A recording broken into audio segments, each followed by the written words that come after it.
So if you're not familiar with what a VPN is, it's a virtual private network. It helps secure your data and randomize your location so that you can access things on the internet that they may not want you to access. It's very popular as the internet grows, that they're trying to make you spend more money for access to stuff that you're already paying for from a different location. Imagine you're subscribed to one of these multiple streaming services and they don't let you watch a show that you want to watch from the UK because you're not in the UK. Well, you know what? With today's video sponsor, NordVPN, you are in the UK. It's easy to use, connect with one click, or enable auto connect for zero-click protection. There are 5,300 plus servers in 59 countries. You can find a server near you for better speed or in a faraway location for more content. NordVPN has amazing speed. It's confirmed by the speed tests it's the fastest VPN out there. It's on every major platform: Windows, Android, iOS, macOS, and Linux. Even your Android TV supports NordVPN. So to try them out today, visit nordvpn.com/superspeedersRob or use promo code superspeedersRob. That's going to hook you up on a 2-year contract with an extra free month at a substantial discount. I put a link right below in the description. Thank you, Nord, for sponsoring today's video. Give them a try and see if they can help you protect your data and make your browsing more secure. What's going on, everybody? Rob Ferretti here, and as you can see, flush with cars. Why? Well, we have a dream car tour coming up tomorrow, and when we do that, we have to have a bunch of cars on hand, and that's what we're looking at now. So the Dream Car Tour, if you're not familiar with it, you get to drive 6 exotic cars in one day. It's something we did to increase utilization midweek way back in '06, and we've kept it going ever since. Tomorrow they're going to be driving the Bentley, they're going to be driving the Porsche, they're going to be driving the Evo Spider, i8 Roadster, the 488 Spider, and then the Corvette C8. It sounds like a lot of fun because it is, and those people are going to be having a great time tomorrow. But the point of this video is to tell you why I've decided to sell the C8. And the short answer is because it's been a great rental car for us. Never been in an accident, but it's one of those cars that's run its course, right? I just looked it up, and I've got the new one coming in that we're picking up tomorrow down at Jim Price down in Virginia, and that's going to be the convertible I ordered. I ordered 4 of these, so I ordered 3. 2 of which I got initially. Remember the story on the white one, like day 1 of pandemic. I got rid of that and made 0 on it. It would have been better if I parked it. The thing would have made me $50,000 if it was parked in the corner. Unfortunately, you can go back and watch the video on that story. So I kept this one as a rental. It did very well, generated over $100,000 in revenue. And I just looked it up. This car has now gone up in value significantly to the point where I think it makes no sense to keep it. I've got the convertible here, so the convertible is going to be fine. I'll show you the convertible this week when it comes in. But this one, the wholesale on this is like high 90s. Like, that's absurd to me. This car was 73 grand when I bought it. And now you're fast forwarding, and I could keep it. Sure, is there demand? Can I rent 2 of them? Absolutely. But to generate that sort of revenue, if I sell it now, I'll sell it. It's got like 25,000 miles on it.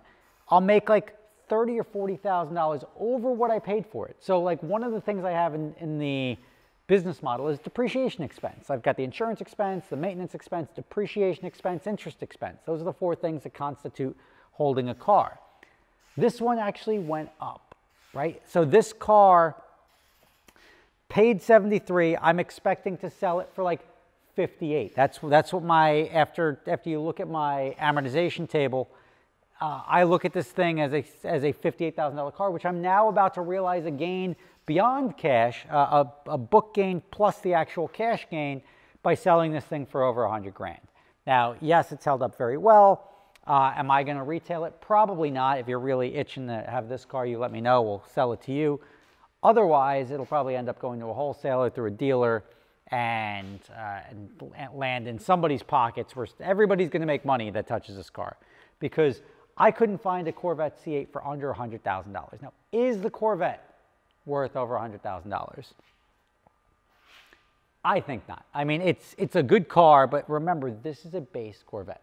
It's not a Z06, it's not a Z01, it's not the last manual, it's not a collectible car. So for this thing to be selling for a 30 or 40% premium over what it costs new, I'd be an idiot to keep it. I could keep it, rent it for another 6 months, 8 months, make another $30,000, $40,000, $50,000 off of it.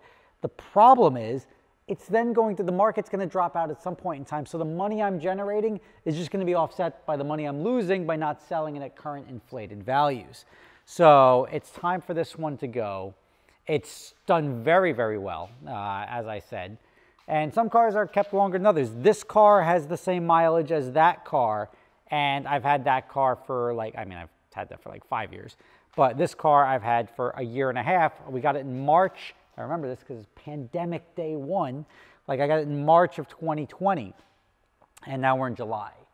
And it's just, I don't know, it's ready to go. I don't think, and you guys can let me know your thoughts in the comments, is a C8 worth $100 grand, $120,000, $150,000? You see, the numbers you see on some of these cars on eBay and everything like that doesn't mean they're selling for that, but real world selling, these cars are all in the $100,000+ range, and that comes down to production shortage. It's all supply and demand, right? It's not like this car, which everyone drives in. This is such a life-changing experience to drive a car like this. It's great. Whereas this is good, it's not rare. This is going to be a much more rare car. Long term, this car's still going to be worth $150,000 or more. Long term, this is going to be in every other driveway on the block in suburbia, and these cars are going to be worth 45, 50 grand. Because remember, they started out at 70. So the person that buys it for $100,000+ is going to take a pretty big depreciation hit. Are they getting a good car? Yes. Are they going to be able to enjoy it? Yes. Are they going to be like the cool guy on the block with the orange C8 Corvette? Yes. Because they're not all over yet. I'm seeing a lot more of them, but they're not all over yet. And the only thing this thing is all over for is me. Because, as I said, you do the math. I don't see a reason, especially having another C8. I need to have a C8. I would have sold this for overlist a long time ago, but I need to have at least one in my fleet. I've got the white one that I sold, or the white one I sold, this one that I kept. It's like a gray, like a slate gray convertible coming in. Then I have a Z06 coming in. So I'll always be renting these Corvettes. I'll always be stacking them up. But the thought of keeping this longer than I should, this is the right time to sell it. In business, there's always a right time to sell it. There's an emotional time to sell it. I don't sell cars during peak season ever because I need them. This one, I just don't see renting it for the rest of the year and potentially losing out on the current market value, selling with 33,000, 35,000 miles on it. There's legitimately like a 50,000 mile one selling for over $100,000. A blue 50,000 mile C8 Corvette selling for over $100,000. There's ones with stupid, giant, riced out wheels on the side selling for over $100,000. It's maddening. And I can't fathom why this car is so valuable. And it's really just simple economics. It's supply and demand. I just said I can't fathom it. Then I said it's simple economics. So I can fathom it. It's supply and demand. Do I agree with it? No. But I also don't agree with a lot of values on cars that are just old and whatever, not very impressive to me. They're just like old cars. But this one, as I said, has come, has made very many people happy. We did the video where I showed you with the top, so I walked through it as to what the condition is. Currently 24,000 and change on it. It's going to get another 100 miles tomorrow. It's cool. Let's enjoy my noises here. But I mean, it's is this the best Corvette, base Corvette ever made? Absolutely, by a long shot. It looks cool. It looks exotic. And it looks like it's going to be somebody else's pretty soon because there's no reason to keep it for me. I'm still waiting. So other cars I've got on order that I'm still waiting on. I'm still waiting on my F8 Tributo Spider. I ordered that a while ago. I have a SF90 I ordered, which is probably going to be a personal car, not a rental car. It really depends on values at the time. That's the SF90, if you haven't seen it or not familiar with it, is pretty much like a Tesla Model S Plaid. in that it's so fast. It's a hybrid Ferrari that just boogies. And like, to be fair, this is stupid fast. This is fast enough for people to get in trouble with. But the SF90 is just in another league. It's like hypercar fast in a $600,000 Ferrari body. This one's been out now on 3 rentals since I got it. You just saw me pick it up at the end of last week. Obviously not a scratch on it, and it's looking very, very pretty. But yeah, this thing was out for the summer. It's back now.